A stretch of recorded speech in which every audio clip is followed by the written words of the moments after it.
castor, le plus petit mais le plus fort. Dans la forêt au milieu de tous ses amis, il est heureux, il s'amuse, il joue et il rit. Et une fois qu'il est lancé, rien ne peut l'arrêter. L'aventure l'attend au bout du chemin, mais l'aventure ça fait partie des plaisirs quotidiens. C'est l'histoire du petit castor, le plus petit mais le plus fort. Dans la forêt au milieu de tous ses amis, il est heureux, il s'amuse, il joue et il rit.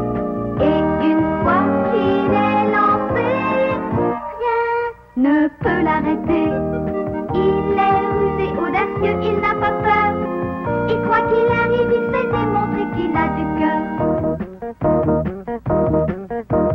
C'est l'histoire du petit castor, le plus petit mais le plus fort.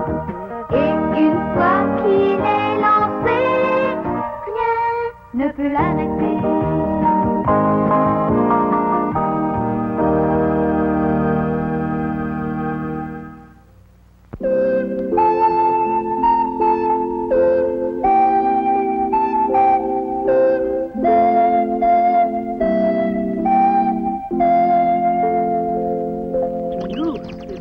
C'est l'heure. Eh bien, Nounours, tu entends ce que je te dis? Oh, j'ai sommeil. J'ai coupé beaucoup de bois hier, je suis fatiguée. Allons, allons, couper du bois n'a jamais épuisé personne. Debout.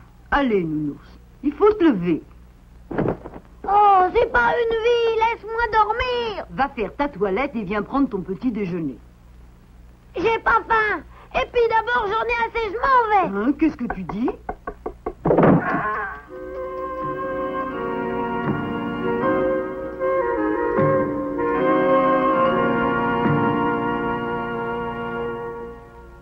Et voilà, j'ai terminé. Où vas-tu comme ça, mon garçon? Je vais m'amuser. J'ai que ça à faire, papa. Pas du tout. Et tes exercices de lecture? Oh oui, je les avais complètement oubliés. Bon, aujourd'hui, tu dois lire tout le chapitre 4, Castor.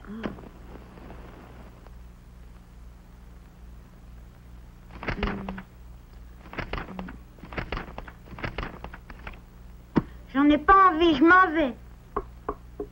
Castor, ta lecture.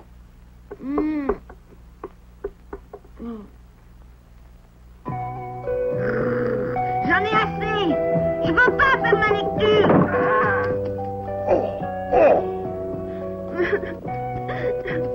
Papa est méchant. Je le déteste. Je rentrerai plus à la maison.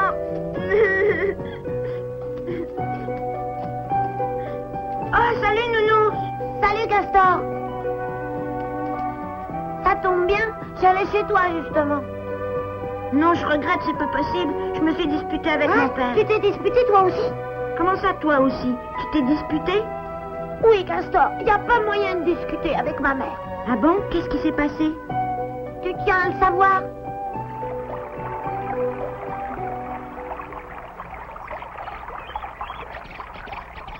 Oh, d'accord, t'aimes bien dormir, Nounours. Il n'y a pas de mal à traîner un petit peu au lit, hein?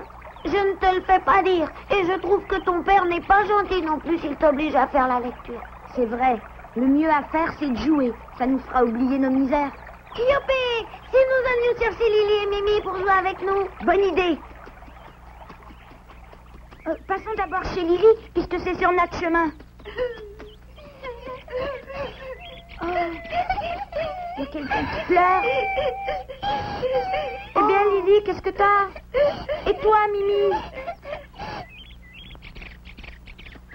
Quelque chose ne va pas? Je me suis disputée avec ma mère ce matin. Moi aussi, et je trouve qu'elle n'est pas gentille. Si ça peut vous consoler, je vous signale que je suis partie en claquant la porte.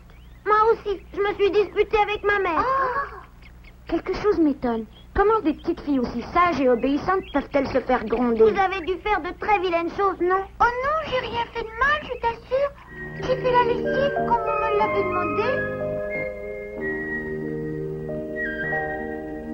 Qu'est-ce que c'est que ces façons de procéder? Il ne suffit pas de mouiller le linge et de l'étendre n'importe comment pour faire une lessive comme elle doit être faite. Mais j'ai fait du mieux que j'ai pu, maman. Cela ne veut pas dire que tu t'y es bien prise. Tu as étendu le linge à la va-vite et je te prie de le suspendre mieux que ça. Je l'ai suspendu comme je l'entendais. Ça m'est égal de ne pas savoir m'y prendre. Tout ce qui m'intéresse, c'est de jouer. Je te prie de me parler sur un autre ton, Lily. Si tu trouves que je m'y prends aussi mal que ça, tu n'as qu'à étendre le linge toi-même, c'est tout. J'en ai assez. Lily. Je commence à en avoir assez de tous ces reproches. C'est tout ce qu'ils savent faire. Bon, et toi, Mimi? Je vais vous raconter ce qui m'est arrivé. Ça y est, j'ai fini de manger. Tu as fini? Comment peux-tu dire que tu as fini avec tout ça dans ton assiette? C'est du véritable gaspillage, Mimi. Je ne vais quand même pas manger ce que je n'aime pas. Il faut le finir, que ça te plaise ou pas. Allez, Mimi, tu as entendu. Non, je ne veux pas manger ça. Mange tes noix, c'est très nourrissant. Puisque je te dis que j'en veux pas. Je te préviens que si tu laisses ça, tu n'auras plus autre chose. Oh, comme je suis malheureuse. Pleure, mais ça n'y changera rien. La même histoire m'est déjà arrivée. Pourquoi nos parents nous forcent-ils toujours à manger ce que nous n'aimons pas? C'est honteux. Oui. Je me demande ce que nous allons faire maintenant.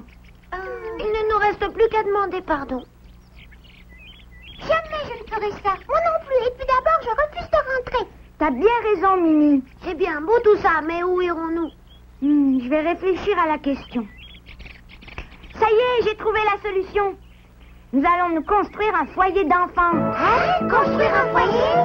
Oui, nous allons construire notre propre maison. L'entrée en sera formellement interdite aux parents. Oh! Youpi! Nous ferons ce que nous voudrons dans notre maison, notre foyer d'enfants! Trêve de réjouissance, mettons-nous au travail.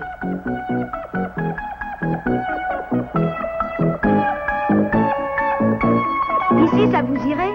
Oh, c'est absolument merveilleux! Elle sera entourée de fleurs, l'eau est claire et il doit y avoir des poissons, ils vivent au bord d'un lac. Oh, je trouve ça romantique! Alors, adopté à l'unanimité. Adopté! Bon. Le comité a donc décidé d'un commun accord de construire le foyer d'enfants à cet endroit.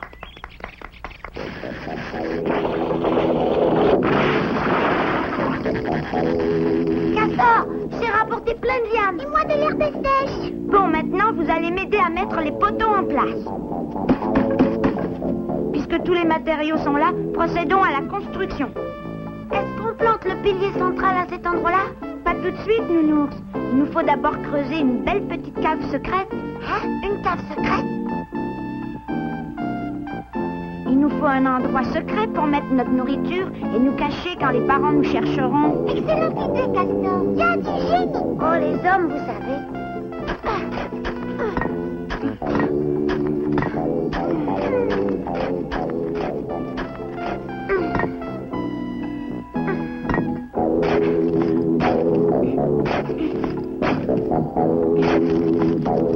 Lève un peu. Allez.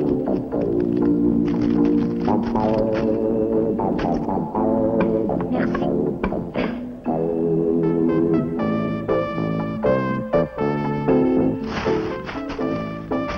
Hé, Castor, est-ce que nous pouvons être utiles à quelque chose? J'entends, Castor. Oui, j'entends. Va nous chercher de l'eau fraîche, Lily. Et toi, Mimi, va cueillir des noisettes et des fruits sauvages. Nous allons organiser une petite fête pour notre installation. Youpi! Bravo!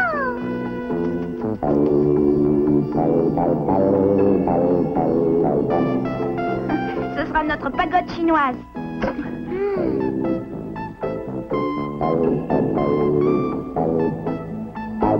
Youpi, notre maison est la pagode chinoise. Qu'est-ce que c'est que cette inscription bizarre? C'est le nom de la maison, la pagode chinoise.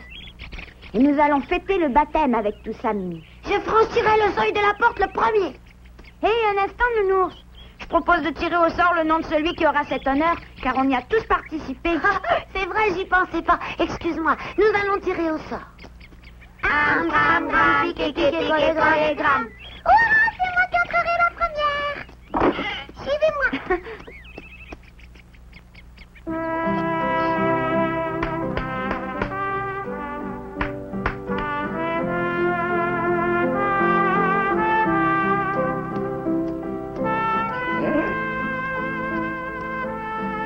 n'avez jamais remarqué cette maison. D'où sort-elle? Et là, je ne comprends pas le chinois. Oh, bonjour, docteur. Et qu'est-ce que vous faites là? Et qui a construit cette maison? C'est nous, et nous allons y habiter toute notre vie. Hein? C'est bizarre, je ne comprends pas. C'est facile à comprendre. Nous avons construit notre foyer. Lily va y habiter, bien sûr, et vous seriez aimable d'avertir sa mère en passant. Et mon père, s'il vous plaît. Et ma mère, pendant que vous y serez. Et mes parents, Dr. Book. Et très bien, je vais les avertir que vous avez décidé de quitter votre domicile. Je suppose que vous vous êtes disputé. Vous avez deviné juste, docteur. C'est honteux. Nous nous faisons gronder pour un oui ou pour un non. Honteux? Eh bien, mes enfants, je vais me hâter d'annoncer cette nouvelle à vos parents. Merci, Dr. Book. Lily ne reviendra plus. Ni Lily, ni les autres, d'après ce que je sais. Mais c'est absolument ridicule et surtout intolérable. Qu'en pensez-vous? Je vous approuve. Mimi n'a jamais su prendre ses responsabilités. Malgré tout, je suis assommée par cette nouvelle. Nous devons exiger le retour immédiat. Une minute. Pourquoi vous êtes-vous disputé? Votre question est pertinente, Dr. Book, extrêmement pertinente. Je pense que nous devrions tout vous raconter pour que nous analysions la situation et nous prenions les mesures qui s'imposent.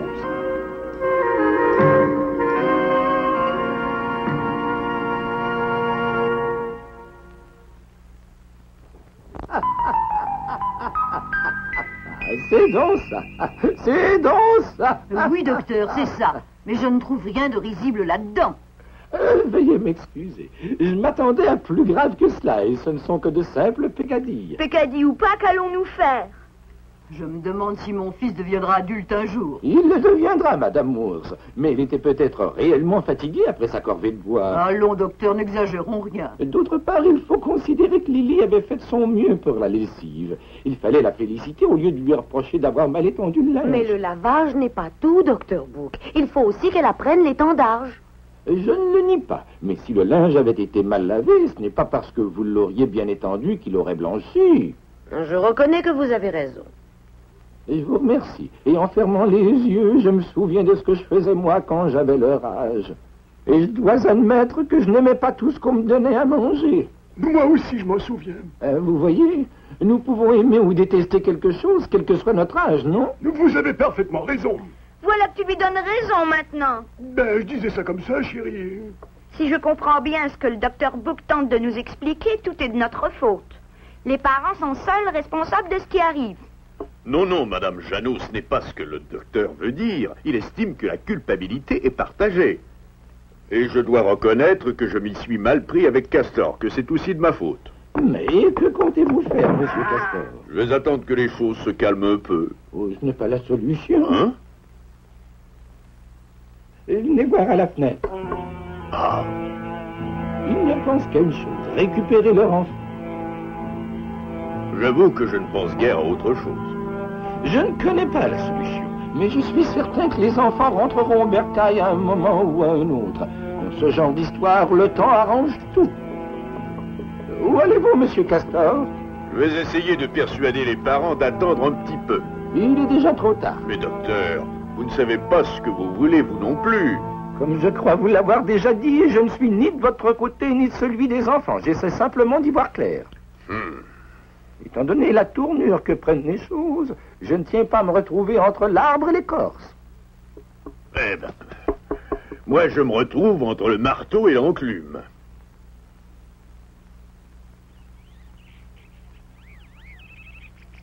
À chacun ses occupations, nous sommes d'accord? Nounours et moi, nous serons chargés du ravitaillement et de la garde de la maison. Les deux filles s'occuperont de la cuisine et de la lessive. Entendu. Mimi! Oh, c'est mon père. Mimi! Mimi, rentre immédiatement. Oh, maman est là. J'écoute pas. Ne me fais pas les gros yeux, Castor.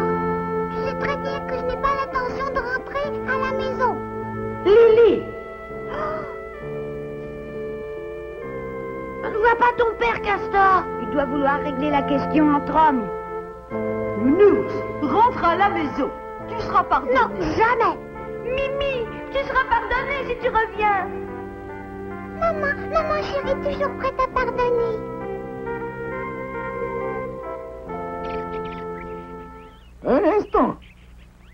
Je ne vous conseille pas de faire ça. Il est trop facile de pardonner uniquement pour récupérer votre enfant. Vous ne comprenez rien du tout, docteur Book. Nous faisons de belles promesses pour les faire sortir de là. Mais après, je vous jure qu'ils vont s'en repentir. Non, Madame Ours, il ne faut pas faire ça. Il ne faut pas trahir la confiance d'un enfant. Nounours! Mimi!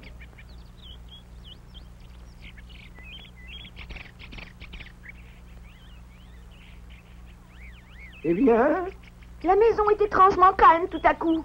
Allons voir ce qui se passe. Je ne sais pas si je dois.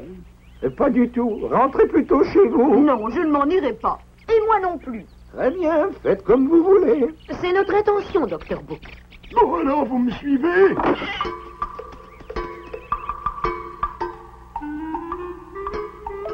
Tiens, c'est étrange. Ils n'ont quand même pas pu se volatiliser.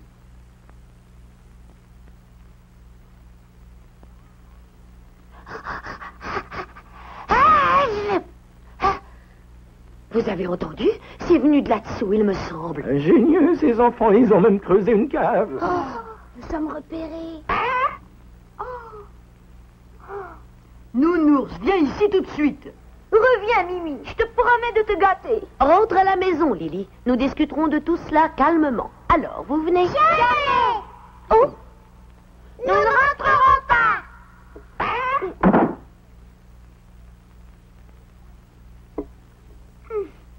Je n'arrive pas à l'ouvrir. La situation se complique. Je me permets de vous conseiller de revenir un peu plus tard.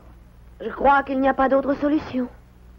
Nous allons tous chez Monsieur Castor. Les enfants, si vous décidez de rentrer chez vous, vous savez où aller.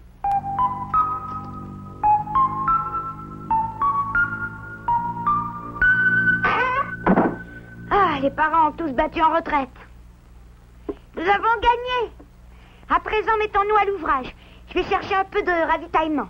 Pendant ce temps-là, j'irai chercher du bois sec. Allez-y, j'en profiterai pour faire le ménage avec Mimi. À tout à l'heure.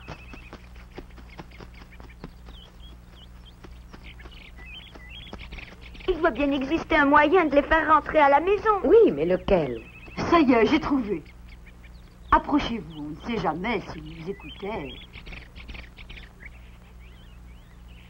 C'est une excellente idée, mes compliments. Dépêchons-nous de la mettre en pratique. Je serais curieux de savoir si ça va fonctionner. Et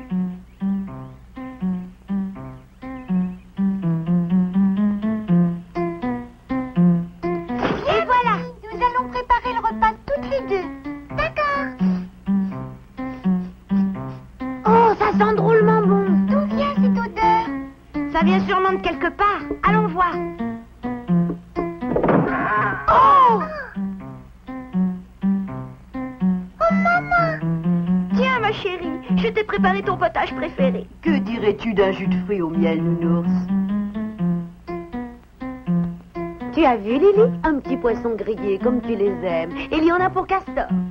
Reste ici, Nounours. Tu ne vas pas tomber dans un piège aussi grossier. Excuse-moi, Castor, j'avais oublié.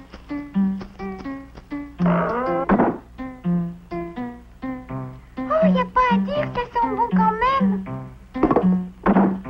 Les parents usent des grands moyens pour attaquer. La résistance est de plus en plus difficile. Oh, regardez!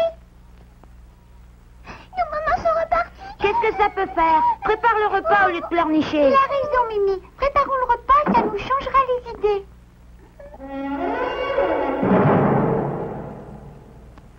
Les enfants semblent plus décidés qu'on ne l'aurait cru. Néanmoins, ils devraient changer d'attitude à la tombée de la nuit. Oui, j'en ai l'impression, moi aussi.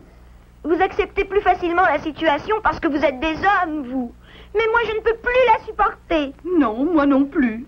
Je ne sais pas ce que vous en pensez, mais il faudrait peut-être analyser nos erreurs, mes amis. Personnellement, je reconnais que j'ai trop laissé place à mon égoïsme dans l'éducation de Castor. Si vous admettez avoir commis cette erreur, je crois que moi aussi. Vous aussi? Non, je regrette, c'en est trop.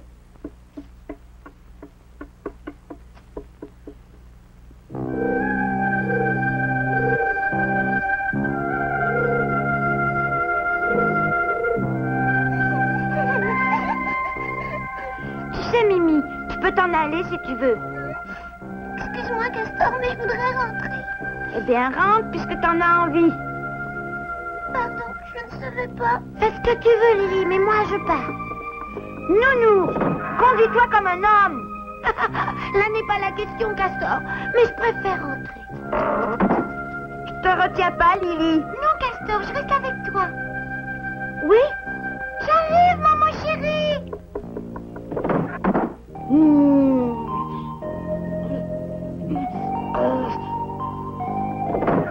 Oh, maman. Ton père t'attend, Castor. Tu devrais rentrer avec nous. Ça m'est égal qu'il m'attende. C'est parce que mon père n'est pas une femme qu'il ne vient pas.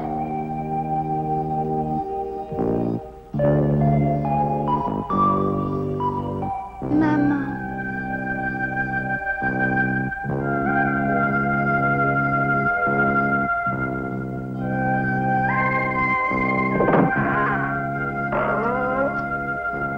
Oh, papa! Ça ne t'ennuie pas que je vienne avec toi? J'ai horreur de la solitude. À deux, on se sent moins seul. Oh, papa!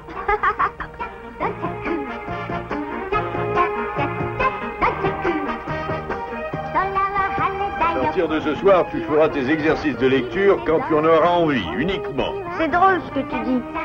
C'est drôle parce que justement, j'ai envie de lire. Jamais j'ai eu autant envie de lire.